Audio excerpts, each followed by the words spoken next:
Hey everyone, thank you for listening to the Reel-ists Podcast. This is our first episode, so we're really happy to have you guys listening. First episode. I'm Oscar. I'm Donnie. And we have our producer Ruben here as well. Hi everybody. Ruben said hi. He said, hey everybody.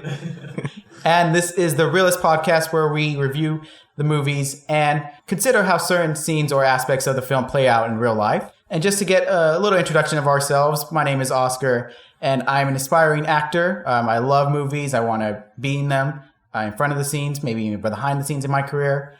So I'm just really...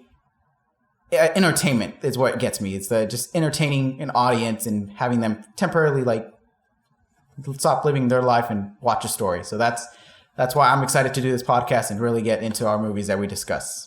And I'm Donnie, and I am just a huge movie fan, so that's why I'm really excited to do this podcast.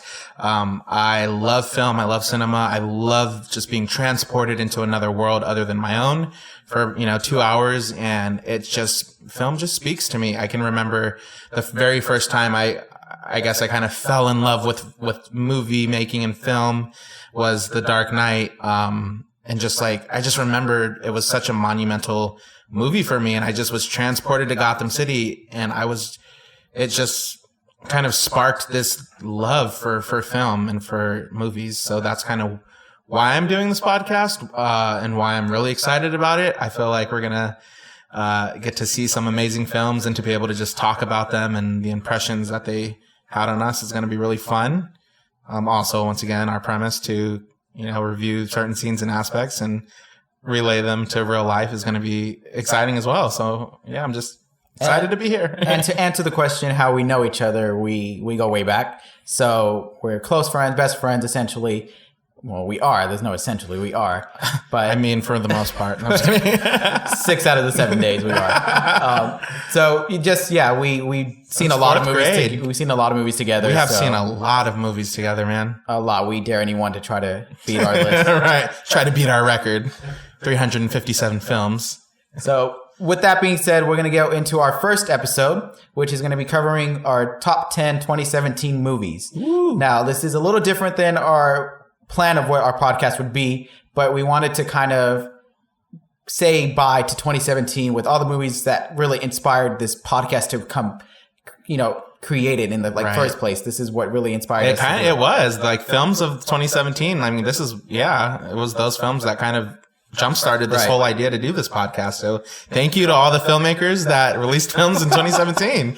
We're giving our acceptance speech already. So we're going to go into our list. It's going to be based off of our own criteria. We don't have any most Rotten Tomato scores or anything like that. It's pure based off our own valued opinions, I guess, in that what we feel deserves to be in our list. Mine personally, my top 10 is going to be based off of the entertainment value I had watching the movie, the value that I walked out wanting more, or how much that movie got to me in different ways.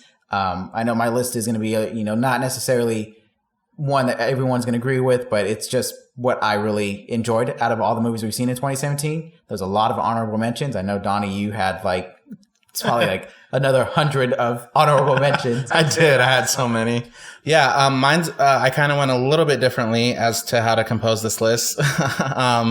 I probably overthought it a little bit, but I have made a little grid for myself. So I'm basically ranking movies on the visuals, the cinematography, how it was directed, how it was shot, things like production, set design, costumes. That kind of went into it. A big part of it for me was the performances by the actors themselves, because I'm very into just watching an actor portray a certain character, and that's probably the number one reason why I love film in general. So that was a big reason.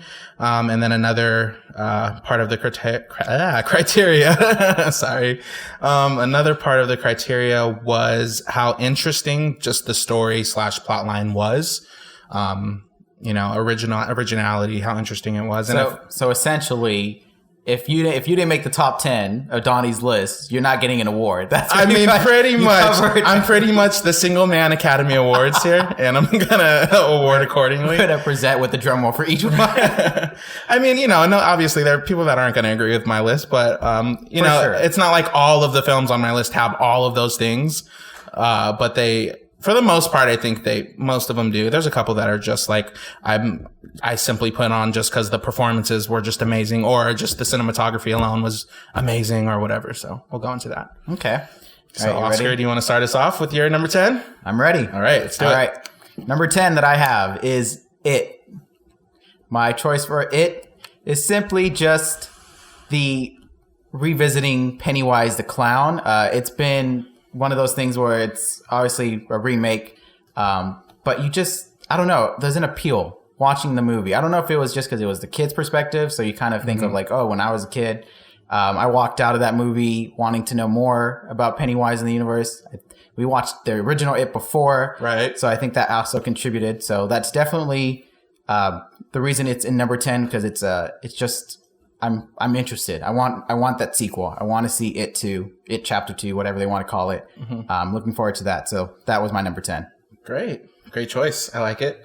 I did like that movie. That was a good movie. It's not on my top 10, but but it was a good movie. It was an honorable mention. It was an honorable mention. Honorable mention 55. My number 10 movie was the film Wonder, which I put at number 10 because I don't want to say why I put it at number 10, but like it's on my top 10 list. It was definitely one of my favorite movies this year.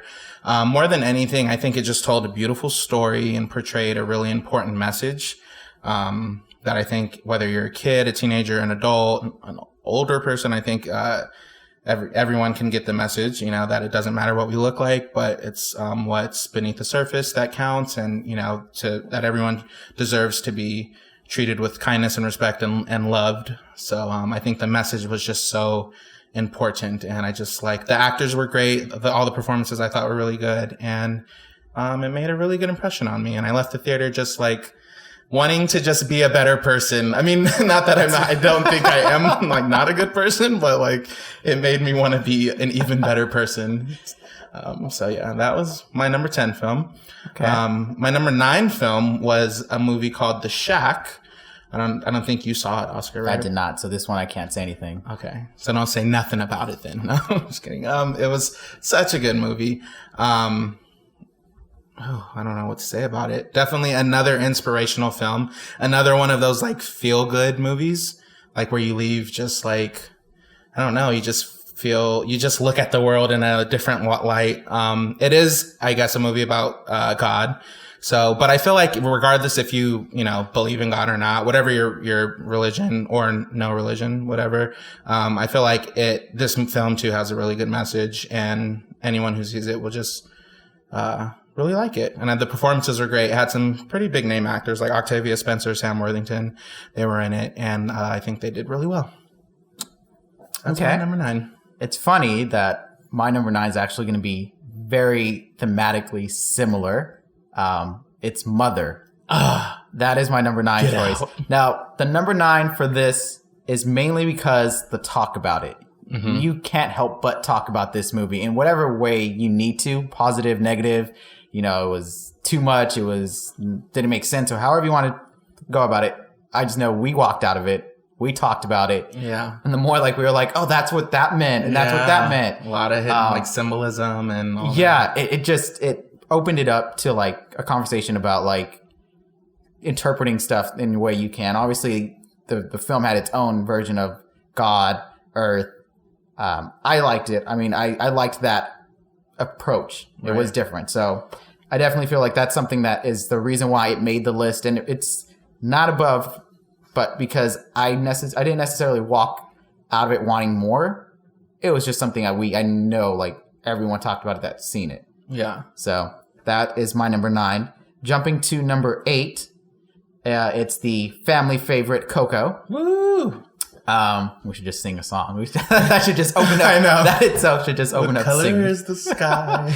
That is my number 8 because it's very touching. It has everything you need in a family film. It has a great message. It just really makes you go out and appreciate, family in a different way. If you already were like kind of having second thoughts about your family, which I don't think there's one person that does not. Right. Please find me someone that does not, because that's kind of impossible. Yeah. And I mean, also, there was a lot more respect for the Day of the Dead like culture. At least I walk away with it, understanding it, appreciating it. Because now I was like, I don't have any photos of any of my ancestors. I was like, ooh, I let them down. Oops. They're dead. Oops. My bad. They died twice. So I definitely walked out that one. I want more with their world. I want to see like what else can happen. I know, it's just one day, but that was a way to introduce it to us. Maybe they can expand it. I mean, I'm not saying I want a sequel, but I want a Coco too? Coco dos? Dos Cocos. Right. So I definitely want more, but I'm okay with it. I think that's why I'm putting it down there, because I'm okay with where it's at. If it doesn't do anything like a cartoon, I would take a cartoon. I don't want a sequel. I just want more. I probably would have to like go read like the kid cartoon book, something just to satisfy that. But that is my number 8. Sweet. Definitely 2 good choices. Those movies are both on my list, but which is interesting. So we'll see where they land on my list. My number 8 is Call Me by Your Name, which is which is a film that me and Oscar watched last night in 2018. So we're kind of like. But listen, I read all the reviews and it was on everybody's list. Best films of 2017. So I was like, I have to check this out. I have to give it a chance. And after I had a day to think about it and really process it, I really connected with it. I really think that it is definitely a coming of age story. Definitely puts you in the mindset of like, that summer romance and first love, and how new territory it is. And, regardless if you've, been through it or experienced it or had a summer love or not, I think it just out of country too. Right. Out of country too. I think it just, it kind of portrays it in a very honest way, and it's like, I don't want to give too much away because it's, a fairly new film. A lot of people probably haven't seen it, but definitely tackles some I think heavy subject matter, I guess you can say. A few intimate scenes going on. I have my thoughts, but it's on my list. I'll say that. Oh, wow. Okay. So I'll reserve my thoughts on that one. Well, maybe we can. I want to keep talking about it. So maybe when you talk about it on your list, that should have been number 1. I'll chime in. Clearly, I just don't know how much to say because it is I don't know. It's a good film, but anyways, I'll move on to my number 7.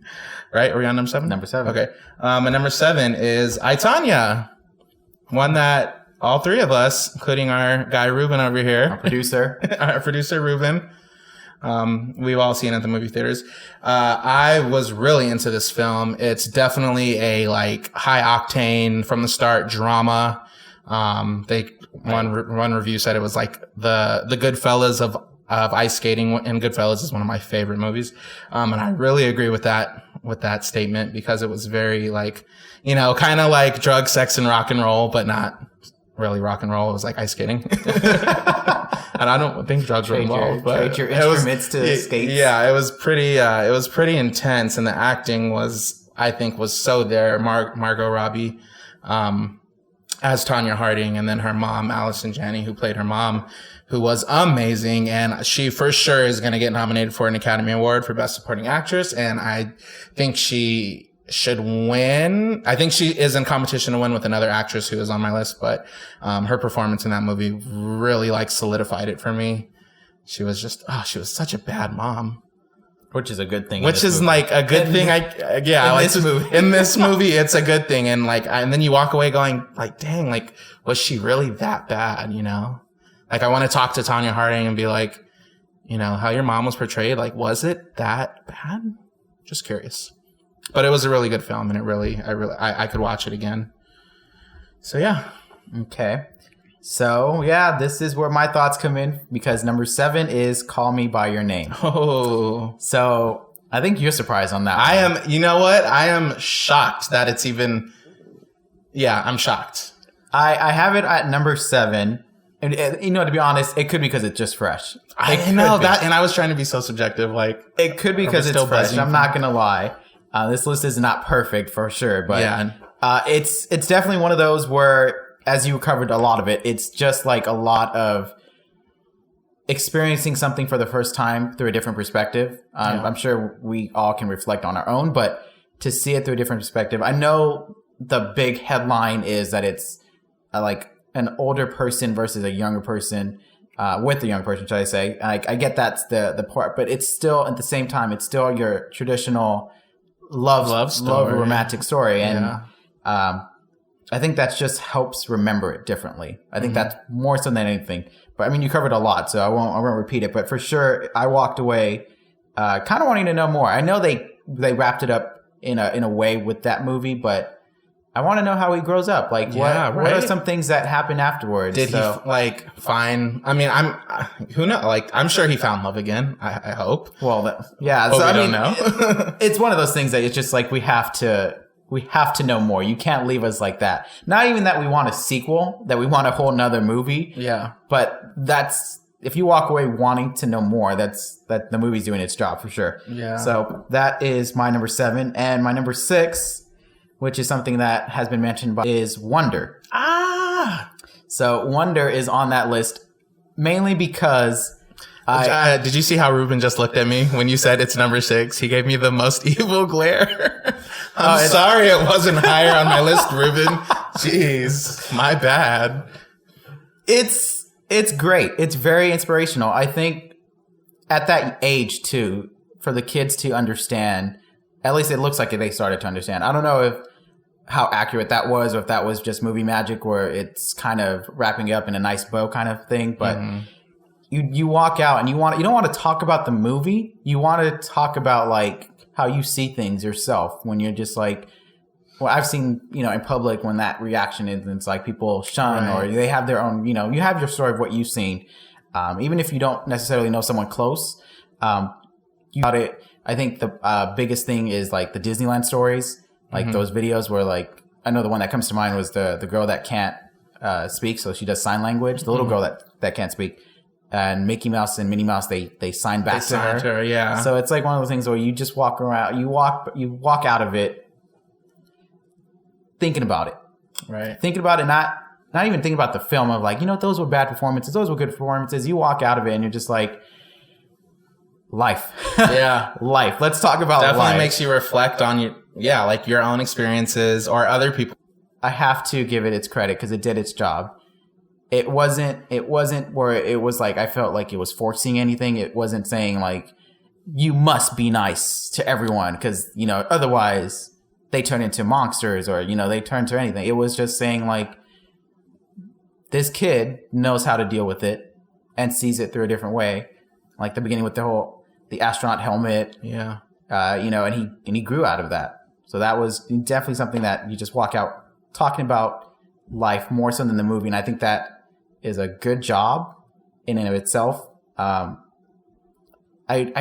The thing that's tough because it's a real life person. It's an actual person. So I can find out what happens like in his life, what he's doing and stuff. But I don't think I necessarily want to for him. I think I would want to see more different people, like different reactions. I know like not all the reactions are similar to what he experienced. Right. So I do want more, but not from his life anymore. That they did enough from that one. So gotcha. That's why it's higher on my list. Perfect. And I'm Ruben's favorite now. So. Apparently, yeah. Now I'm like, I made the wrong choice. I should have put it higher. All right. So we're at number 6, correct? You're number 6, yeah. Number 6. All right. So my number 6 is one that's been on your list, Coco. Loved Coco. You say, put him on your head. Such a good film. Disney, Pixar, they just know. They just know how to do it, and they know how to like. I feel like they just know how to. No matter what age you are, like no matter where you come from, like they know how to like tug at your heartstrings. I don't know. I think differently too. Not like it's the same old like. Yeah. Thing. You can't compare Coco to a Disney Pixar film. No, it's not like it was like a princess movie, or it wasn't like it wasn't inanimate objects coming to life. I mean, it was different. It was. I just got inspired by a Pixar list, but anyways. Oh, that'd be a good one. But it was. I just feel like all their films and this one, I feel like they just speak to our humanity, and it's like no matter no matter like where you come from, no matter what, like, I mean, for instance, I didn't grow up knowing anything about Dia de los Muertos. Like, that's not something we celebrated or like. Not in the proper way.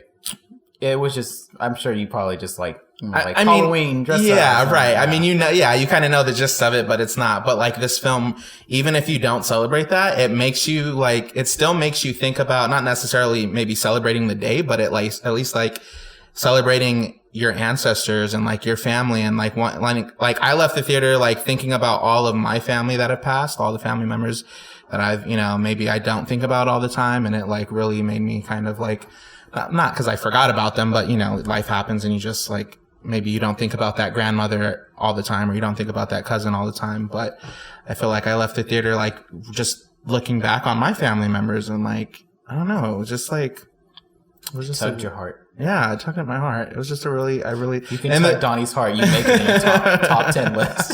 Seriously. And the visuals were, I mean, just beautiful. It was a beautiful like artwork, I guess you could say. I mean, beautiful animation. Yeah. That's what it was. And it was, I loved it. And there's this song in there that is just mine and Oscar's favorite song, Un Poco Loco. Listen to it if you haven't seen the movie. Or just go see the movie, actually. Don't go see it because I don't think it's train yourself to enjoy that song and then go sing along on that part. Exactly. So that was my number 6. My number 5 film, another film that was on your list, Oscar, is Mother. Wow. Yeah. So I really, that whole long list of criteria that I had as to why a film should be on this list.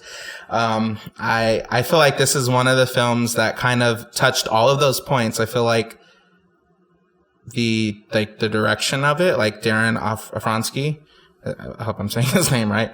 Sounds right to me. Which I've seen a couple of his films before.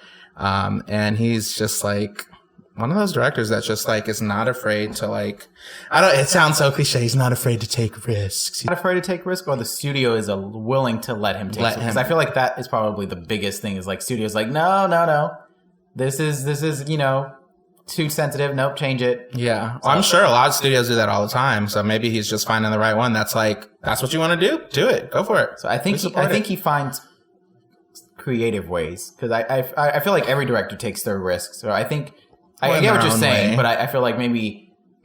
I mean, Mother definitely, like you said, was like, it was a conversation. Like we were walking out of that theater like, oh my God. And I think for like in general, most audiences that have seen that movie were like, those that stayed and watched the whole film. I think it was, man, it definitely was, it was a ride. It was a ride. And, I loved everything from the way it was shot, and it kind of like, it never left the house.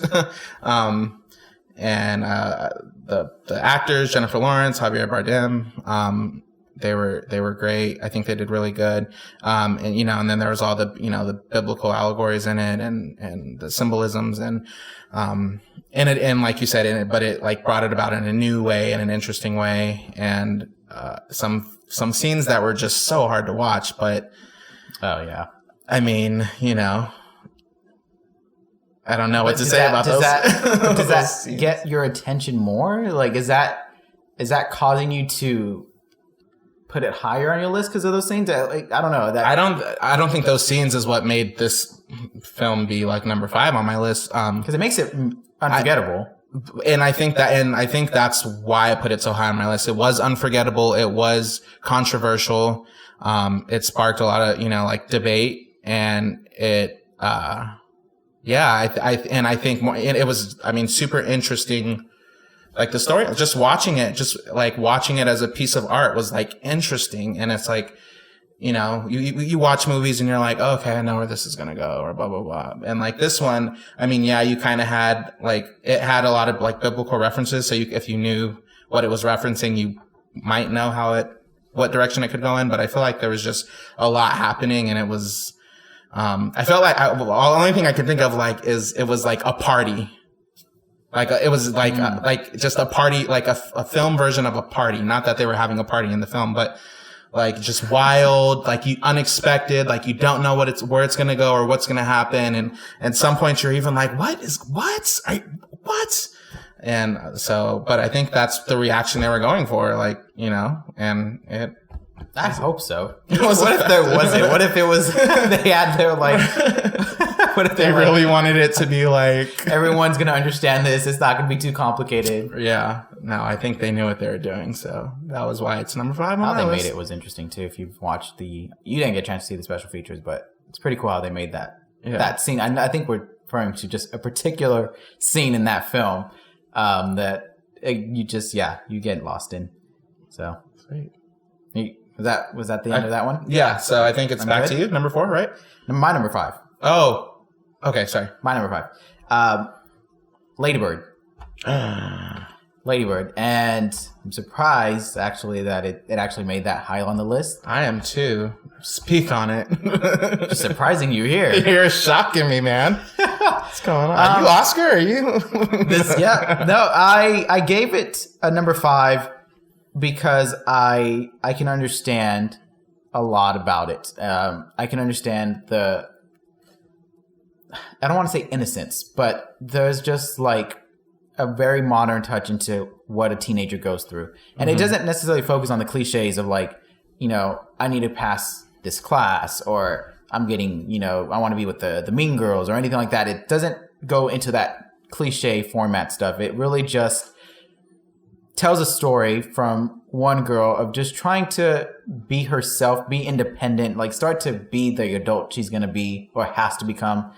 I walked out of it. I was curious. I think that's my biggest criteria. I want more. Yeah. I want more. I want Lady Bird 2 if it follows the same, like, the same rhythm it's on. Mm-hmm. Like, I wouldn't want Lady Bird 2 where she's now 35 and she's raising her kid. I don't care about that part. Yeah. I want to still see how she goes through college. I want to see when she goes back home, how's her reaction? Right. When she catches up with her friends. I want to see more of that in that same rhythm. Right. More interaction with the parents. I don't want anything to be lost from that first film into the next one, but I want more. I want more. And I think also, and I'm not going to lie, this probably is a big factor, but when we saw it, I think we had our own connections to it. Yeah. in unexpected ways, which is amazing because I didn't think I was going to relate to this at all. I thought it was going to be one of those. It's just like, well, that was a fun, different movie, but I can't relate. I can't relate to the character, but I can relate to the environment. I think is something more so that I can relate to. But that was my number 5. My number 4 was Baby Driver. Baby Driver. It's a good one. That movie, you just can't help but walk away with feeling like you can do something like that well. I don't know.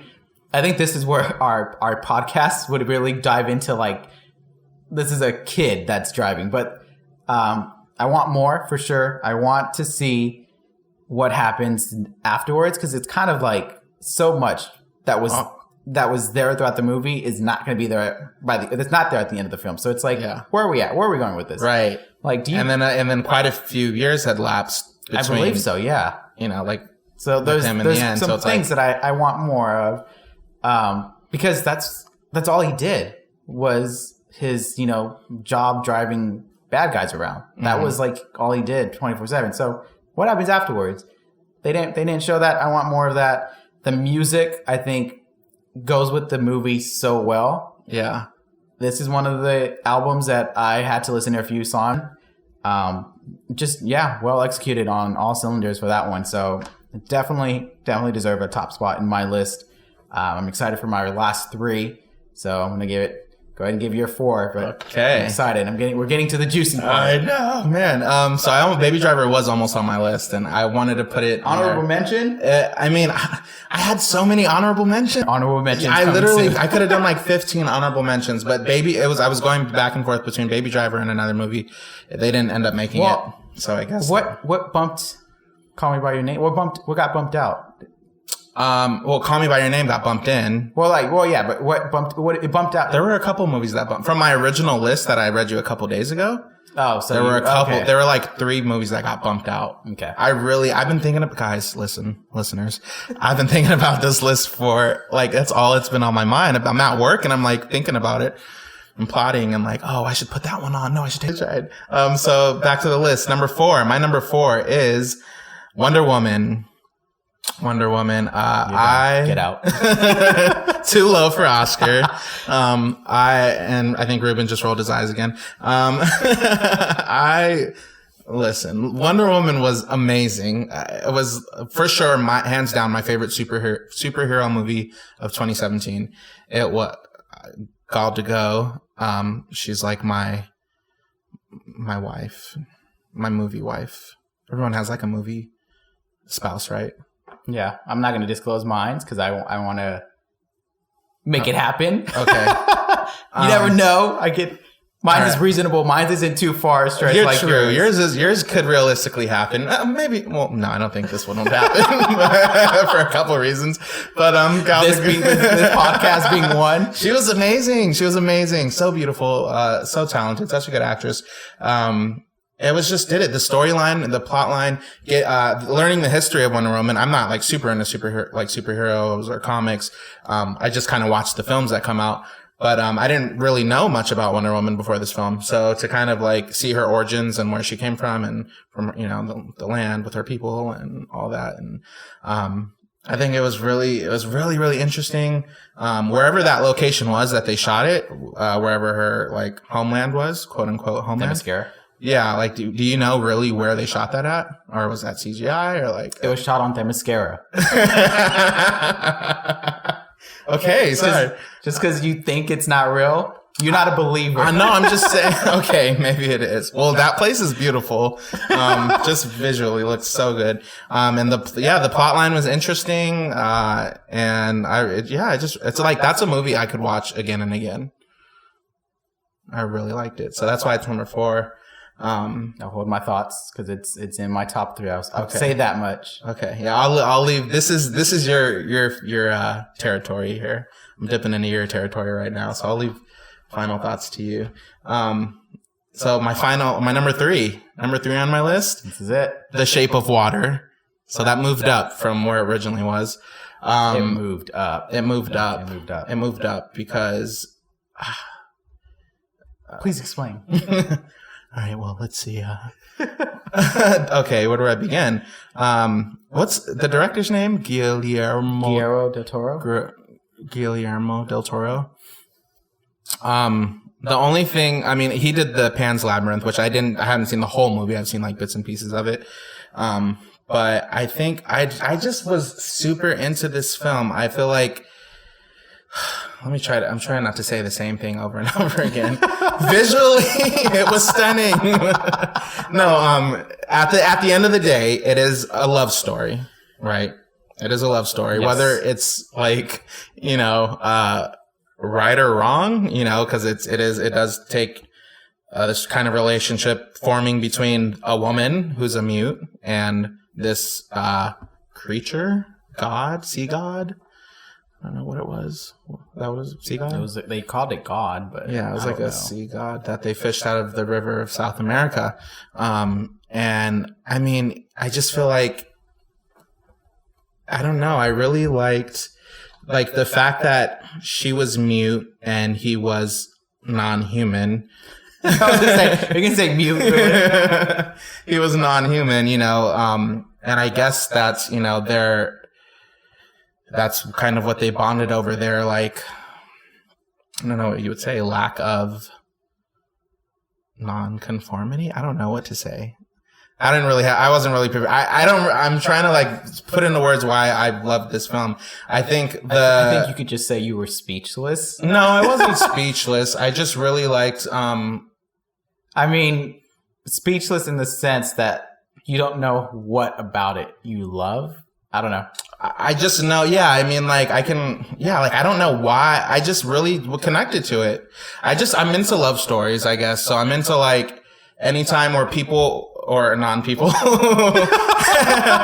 when beings can find love, species, and it's reciprocated back. And I feel like I love that. So the fact that he's like not human, but like she doesn't care, and then she can't talk, but I don't think he even I still think really cares about that. This is connected to the Creature of the Black Lagoon. I think it's a prequel. I really think that. I think she dies in the process. Oh man, Somewhere along the line, she's dead, and he goes to haunt the lagoon. I really, really liked the set, like where it was. A lot of it was shot in in her apartment and then her neighbor's apartment. So I really was just into like the set, and I feel like I really liked how it was scored. I feel like the score really matched kind of the set that they were in. And so that's something I like. Oh, hey, I'm finding out why I like it. I like the set. I like the score. I really liked the relationship she had with her, with the other characters in the movie. So for instance, Octavia Spencer, who played, one of her coworkers. I feel like too, the main character, she was mute, right? So like she was lacking something. And I felt like that's kind of why her relationships with her coworker and with her neighbor were so strong, because her coworker was a black woman, and this took place in, I believe, in the 60s. So it's like, and then her neighbor was gay, but he was, I guess, back in the 60s, you couldn't really like let everyone know about that. So it's like, I feel like all three of them kind of like society kind of looked down upon them, but that's also what connected all of them together. And I feel like that's why when the main character fell in love with this monster thing, sea god, they kind of were like, call it? I forgot what they called it. It was like, was it a name? Was there a name? Amphibian Man. Amphibian Man. Yeah. When she was like, kind of beginning this quote unquote relationship with Amphibian Man, they were kind of like, not that they encouraged it, like, yeah, go be with Amphibian Man, but they were like, okay, like, you're just looking for love. And so is Amphibian Man apparently. And I feel like they got it. I don't know. I feel like there was just something between the relationships of all three of them. And they weren't just like, they all had quote unquote something wrong with all three of them, whether you're, being black, being gay, or being mute. And I think that's what like kind of all drew them together. So I really liked that like parallel that was there. It was just a beautiful film. I don't know. I've already talked too much. Sorry. But that was number 3. That was number 3. So prepare for hour-long research. No, I'm sorry. I should have had like better like what I was going to say about it, but I just really liked it. So Oscar, my number 3. Your number 3. My number 3, and it deserves to be top 3. In your top 3, you're gonna, you're gonna change that list, and it's gonna be Wonder Woman at number 3 and Shape of Water number 4. Dang. Okay. Now, I have to say, big DC Comics fan, so... Huge DC Comics fan. Huge, so if you already know what other movie that was DC that came out, I think you already know what's going to happen from this list. But Wonder Woman, for sure, was a great movie. It was a great superhero movie. It was exactly what I wanted it to be when I imagined my Wonder Woman solo film. Mm-hmm. So, I think the biggest takeaway is you want more. You want to know the next episode or the next, adventure she does. Luckily, we got that this year with the other film that I'm going to pull it off of. Right. It was great. I'm very proud of it. I know the DC Comics have been getting like hated on for their films, for different reasons. But I just walked away with, everything was well done based off of how she is in the comic books. So I'm already interested in her, so I don't need more reasons to see more of her. Right. I kind of need, like, a lot of it was repetitive in the sense that I knew it, but to see it for the first time on screen, that was incredible. You walk out with that just like, I want more. I can't help but want more. So I'm ranking it high solely because personally, I've seen a lot of this character in animation and comic books. So right, you're very familiar to with see her. it done right With my wife. your wife did a fantastic job. To see it done well, in a way that I appreciate it for what it did, and it did take some different turns that I would have done differently. But that's just me being the fanboy of superheroes, so that's acceptable. Okay, but for that reason that I want more now, I think is why it's high on my list. Is just I think I'm happy that a lot of people walked away, enjoying the story it told. Yeah. Because if people can like those, there are plenty more of ways these movies can go with Wonder Woman. The Greek mythology is wide open. So I want more. I'm just gonna say I want more Wonder Woman. Wonder Woman 2 is coming out in 2019. So already promoting it. I'm looking forward to that one. Can't wait for the trailer. But yes, that is why I'm really excited about that one too. Now, my number 2, this one, I've only seen it once. Mm-hmm. I'm not gonna lie, I've only seen it once, and maybe watching it once is really like the reason why it's high. But Dunkirk. Dunkirk is my number 2 because you walk away just like so impressed by the movie. Yeah. The story is so simple. Like it is as simple as you can get, yet it's satisfying. Mm-hmm. Like I don't know if that's just the power of the way it was filmed. I don't know if this movie, you walk away with it impressed because it was filmed differently. And I just remember watching it and I was like, there's not much going on, but yeah. I want more.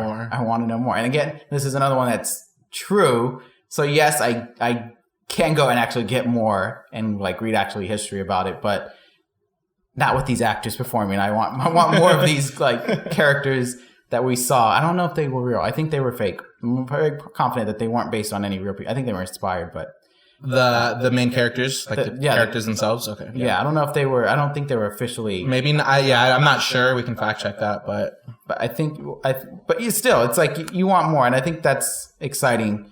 To walk away wanting to know more about that moment.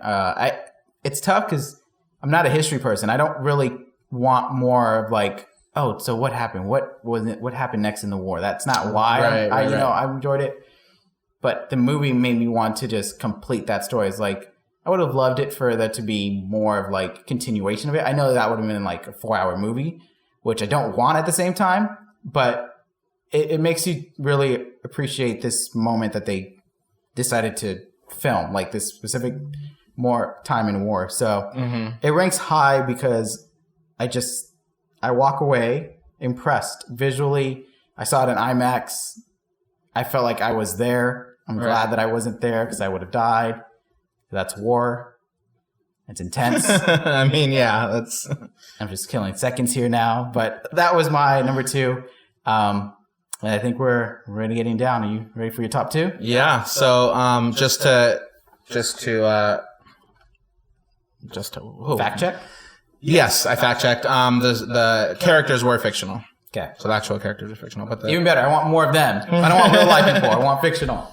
So, my number 2 film was Dunkirk. Oh, wow. It was. Oh my God. I know number 1's not the same. I wanted to put it, it's not, no, we already know. I wanted to put it number 1, but no, I'm happy. Your number 1, yeah. My number 1's number 1 for a reason, but this one, if there could have been a tie, Dunkirk was an amazing film. I wish we could just if this was like top 10 best cinematography, this film was so beautifully shot, and I'm so upset that I didn't see it in IMAX. I'm so glad you got to see it in IMAX, but you got 4K. I got 4K, which is the next best thing, so I'm not complaining. But man, Christopher Nolan what a talent. I mean, it was the most visually beautifully shot film of 2017, hands down, in my opinion. Told such, like you said, the story was pretty, I mean, it was a, historical event that happened. There was 400,000 men stranded on the island of Dunkirk, basically waiting to be evacuated, waiting to be rescued while trying not to die.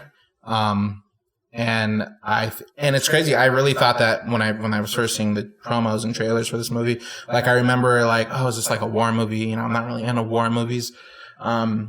And it's about the war, but it's not a war movie. It's not like we're going to go to war. Right, Join me. It's really a story of people waiting for salvation. It's like waiting to be rescued. And it's and you feel like you're waiting right there with them and that's really what spoke to me. You feel like you are right there. You are in it. And you are the whole time I was watching it, I was holding my breath the entire time. It oh my God, we don't have enough time to talk about all the amazing things that this film did right. I mean, there was a lot. We're just, we're trying to squeeze it in. We're trying to squeeze it in, but like, just to touch on, like, I loved, first of all, he took you on land, on the sea, and in the air. So like the whole time you're constantly moving through, you know, land, water, air, land, water, air. Also, he's overlapping three different, character arcs.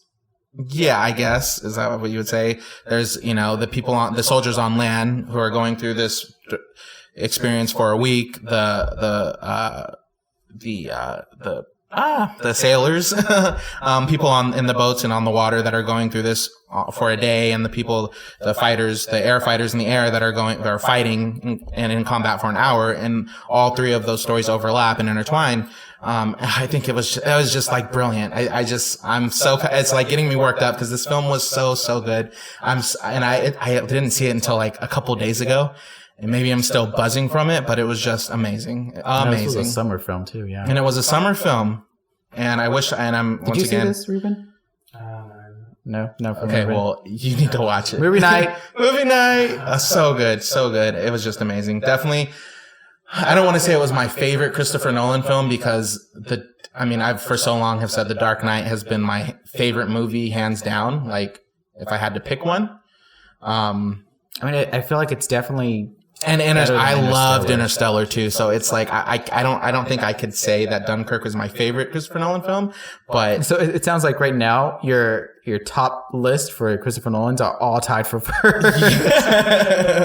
Yeah, but Dunkirk was amazing, so that it was my number 2. I really wanted to put it at number 1, but I also couldn't knock my current number 1 spot out of the number 1 place. What is it? Let's say my number 1 film. Remember, this is my list. I put Lady Bird at number 1. I thought Lady Bird was just, first of all, I've seen it like twice now.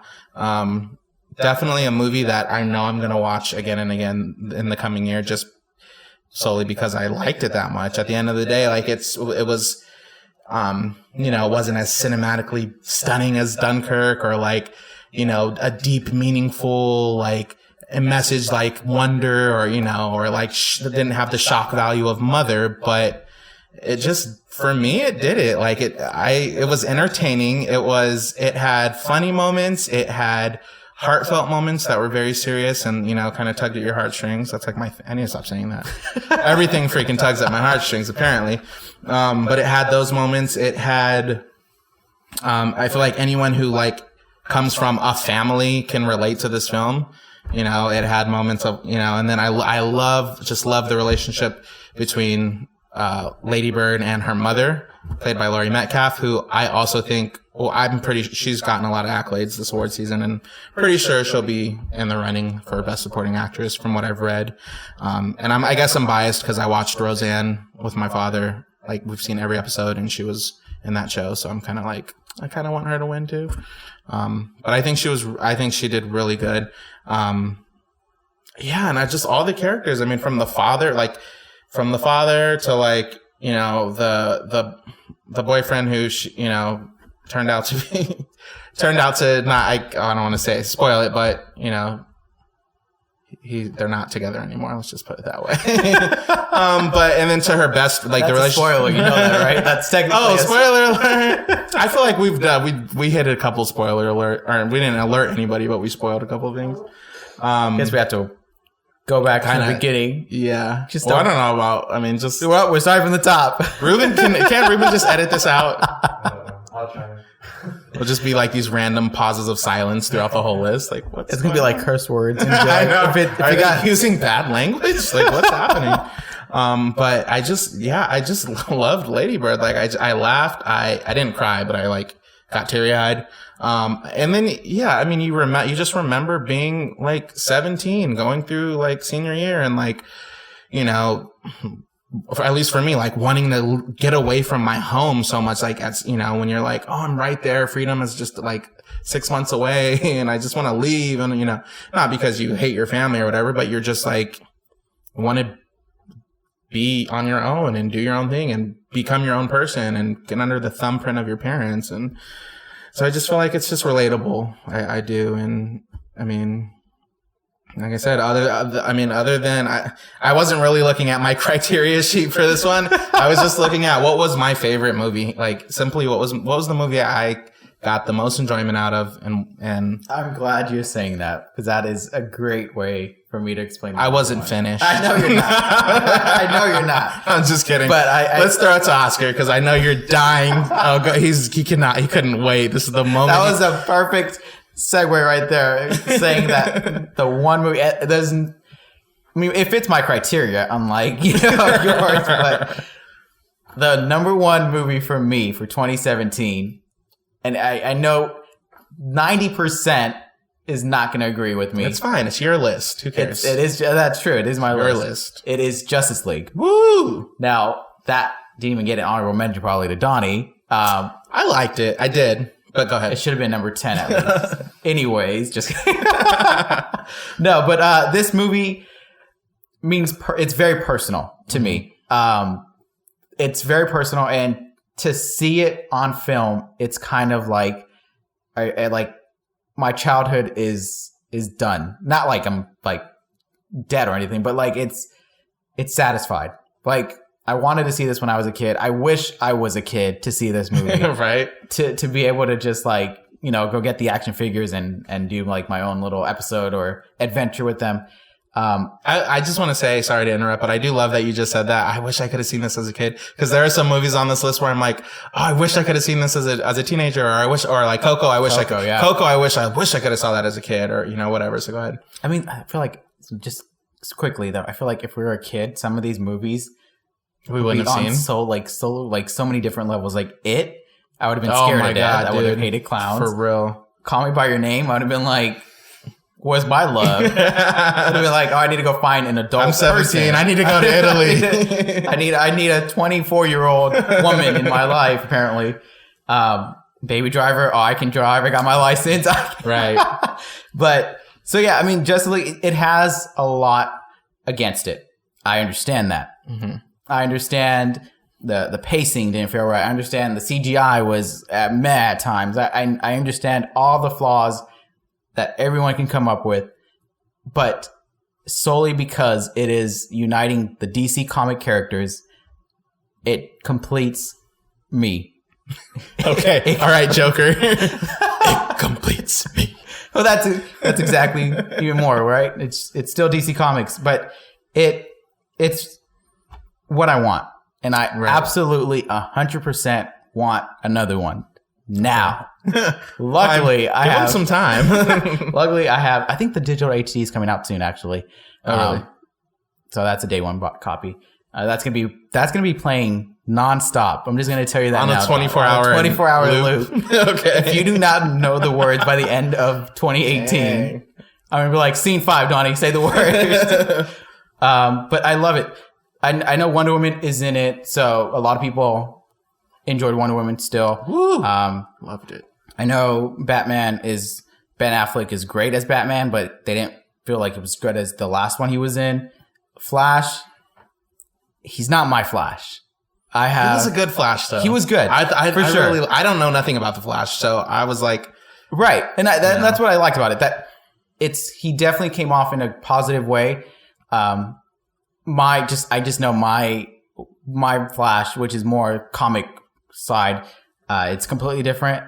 That's like the only thing I wish could have been different, but I understand what they did. I understand it. I get it. Yeah. Aquaman, his movie's coming out this year, so there's like so many different ways you can go, and it's like, and this also occurred with the Avengers. Like they came together. They did their big story, and then they went solo again. Mm-hmm. I can't wait. I can't wait to go deeper into the DC universe for the films.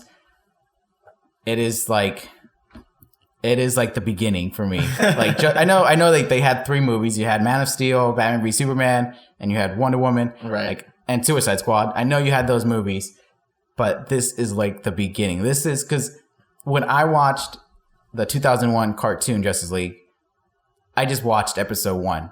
I had not seen anything done previously with Batman, Superman. I hadn't seen anything, and I walked away with, this is incredible. This is awesome. Yeah, I had that exact same feeling with this movie. Justice League. Yeah. Just like this is the beginning. Like I hope it's the beginning. I hope that it doesn't go like studio says no more Justice League or no more DC films.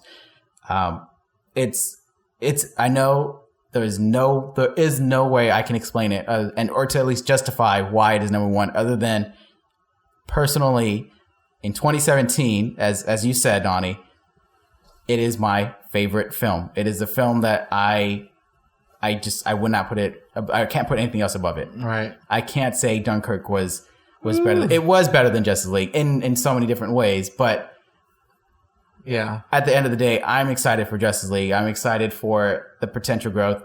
We could do like a whole lot more into this, but I won't get too in it because it would be. You could go all night, guys. You could literally just keep talking about this. I want to go into each characters and explain my love for them, but it's just a fantastic movie made for me in that sense. It's like I know it wasn't. Isn't that great though when you find a film and you just you feel like it was made for you? Yes. And it's like, oh my God, like they reached into my soul and knew what I needed to like see and hear and live, and they put it in this film. Exactly. And that's the fun part is that it doesn't make sense to anyone else but me. Right. And so it's like I know this list. I'm sure there's a lot that people would move up and down. Without a doubt. I'm sure Justice League would be 100 for most people. Give it a break, guys. That's my just... Back off. Back off. Hey, give it a chance, all right? I mean, I'm just saying, if so many people went to go see Star Wars, where were you at with Justice League? Dang. All right, now he's getting angry. Now, this is really what he wanted to talk about. He wanted to call all y'all out that didn't support Justice League. This is it. This is the real reason why episode 1 of the podcast. He gonna get real right now. I'm gonna keep going until I get 5 more movies of this. All right. That's enough time for today, folks. But for sure, yeah. No, it's my favorite film. I know nothing I say to anyone else that did not like the movie can be convinced, and I'm 100% okay with that. I'm not trying to say it should be on anyone's list. Right. It's just so personal beyond anything that can be compared. So, Wonder Woman was up there. It wasn't number 2 because for sure Dunkirk had its very own unique experience, cinematic experience. I feel like we both really wanted to put Dunkirk at number 1, but we just couldn't. Really though, I feel like Dunkirk is my number 1, but Justice League is like your number 0. My number 1. Whatever's before 1. It's like whatever you can rank higher than number 1, that is where Justice League truly belongs in my list. Okay. I really feel like it's its own special. It's like what is it like like one of those like awards that are given like honorary achievement. Yeah, like not even in any category but its own. That's just my movie right there. I can talk about it like a whole 45 minutes. Yeah, I think it's been 45 minutes since you started talking about it. No, I'm just kidding. And I got more. But no, that's awesome. Yeah, that's my number 1. Great. So I hope anyone that listened, I hope we hit some of their movies. Hopefully you guys have seen like some of the movies at least. Yeah. We had a few. I know like a lot of them were still similar. I do. Yeah, we actually did have a lot of similar ones. I do hope that people see these movies if they haven't seen it. We know someone here hasn't seen our top movie that we had in common. Yeah. I recommend everyone to go see it. I know there's a lot of movies in 2018 that are coming out. Oh, yeah. So excited you for 2018. You can find downtime to see one of these movies if you haven't. Wait Just for it one. for, digital copy so you can watch it on your computer, on your phone, wherever. I'm happy with it. I feel like we covered like a lot of genre. Like we covered action movies, animation. We did. A little horror, drama for sure, a little comedy or dramedy. Blockbuster. Yeah. Like, so I think it's, Yeah, 2017 was fun. We're looking forward to 2018. Looking forward to doing this podcast more. Excited for all the movies that are coming out this year. I think this is going to be fun. Donnie. I'm excited. I'm excited. I hope everyone that listens to this one wants to hear more from us, we'll try to, do as much as we can for the Reel-ists Podcast.